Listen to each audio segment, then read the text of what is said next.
Hi అండి, ఇంతకు ముందు వీడియోలో ఈ మగ్గం వర్క్ మోడల్ అయితే డిఫరెంట్ గా ఉందని పెట్టాను కదా. ఒక సిస్టర్ అయితే స్టిచ్చింగ్ వీడియో పెట్టమని అన్నారు. సో ఇది ఎలా కుట్టాలో తెలుసుకోవాలనుకుంటే ఈ వీడియో పూర్తిగా చూడండి. ఇది కొంచెం కన్ఫ్యూజ్ గానే అనిపిస్తుంది చూడడానికి, కానీ అర్థం చేసుకుంటే ఈజీగానే వస్తుందండి. స్టిచ్చింగ్ టెంపుల్ షేప్ లో ఎలా ఉందో ఆ విధంగా కుట్టు పెట్టేసుకుంటున్నాను. మనకు మధ్యలో ప్లెయిన్ క్లాత్ ఉంది కదా, మగ్గం వర్క్ పైన కింద ఇచ్చాడు, మధ్యలో ప్లెయిన్ ఇచ్చాడు కదా. సో ఆ ప్లెయిన్ క్లాత్ ఎలాగో వేస్ట్ అయిపోతుంది కాబట్టి నేను దాన్ని ఇలా ఫోల్డింగ్ చేసి కుట్టు పెట్టేసుకుని రివర్స్ తిప్పుకున్నాను. ఇలా వి షేప్ అయితే ఫినిషింగ్ ఇచ్చాను, వి షేప్ కి పైన పార్ట్కి. మళ్ళీ నెక్స్ట్ ఈ పైన పార్ట్ కంప్లీట్ అయిన తర్వాత కింద స్ట్రేట్ గా కట్ వర్క్ ఉంది కదా, దానికి కూడా ఫినిషింగ్ ఇవ్వాలి. బార్డర్ కూడా ఒక 2.5-3 ఇంచెస్ వరకు మాత్రమే ఉంటుంది వెడల్పు. సో అలా ఉంటే సరిపోదని చెప్పేసి నేను బార్డర్స్ ని యాడ్ చేసి వెడల్పు ఎక్కువగా చేసుకొని ఆ మిడిల్ పార్ట్ మొత్తం కవర్ అవ్వాలి కదా మనకు హ్యాండ్ పొడుగు మధ్యలో. సో 2 బార్డర్ ని కలిపి కుట్టు పెట్టేసుకొని ఉంచుకున్నాను ఫస్ట్. ఆ బార్డర్ ని కట్ వర్క్ బార్డర్ ని కూడా ఈ అంచు బార్డర్ కి అటాచ్ చేసుకుంటున్నాను. ఈ విధంగా అంచు బార్డర్ కూడా అటాచ్ చేసుకున్న తర్వాత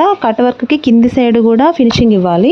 హ్యాండ్ సెంటర్ పార్ట్ చూసుకొని అక్కడ ఒక మార్కింగ్ గీసుకొని ఇప్పుడు పైన దాన్ని కింద దాన్ని మిడిల్ లో ఉన్న అంచు బార్డర్ కి అయితే అటాచ్ చేసుకోవాలి. ఈ వీడియోలో చూపిస్తున్న విధంగానైతే ఈ ప్రాసెస్ అంతా స్టిచ్ చేయడానికి అయితే మనం మగ్గం వర్క్ కి సింగిల్ పాదం అయితే యూజ్ చేయాలండి. సింగిల్ టంచన్ మనం రెగ్యులర్ గా వాడే టంచన్ యూజ్ చేస్తేనైతే ఈ మగ్గం వర్క్ కుట్టడానికి చాలా కష్టం అయిపోతుంది. పూసలు స్టోన్స్ అవి ఉంటాయి కదా. సో సింగిల్ టంచన్ యూజ్ చేసుకొని కుట్టుకుంటే నీట్ గా వస్తుంది. ఇలా నేను డబుల్ కుట్టు కూడా వేసానండి. ఫస్ట్ ఒకసారి నీట్ గా మెల్లమెల్లగా కుట్టుకుంటూ వచ్చాను. దానిపై నుంచి ఇంకో డబుల్ కుట్టు అయితే వేసుకున్నాను. నీట్ గా చూడడానికి అయితే నీట్ గా కనిపించేలా కుట్టుకోవాలి.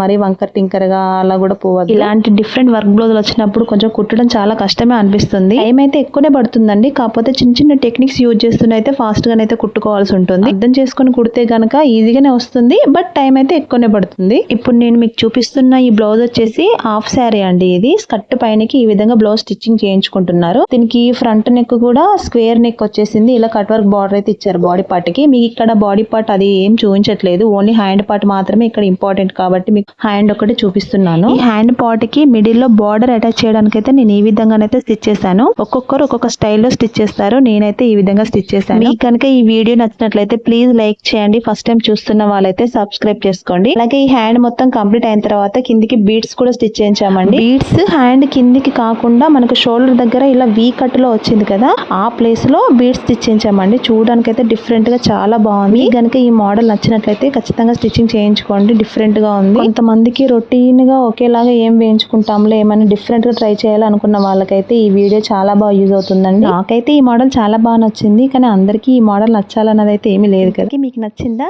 నచ్చితే కనుక కామెంట్ చేయండి. Thank you for watching.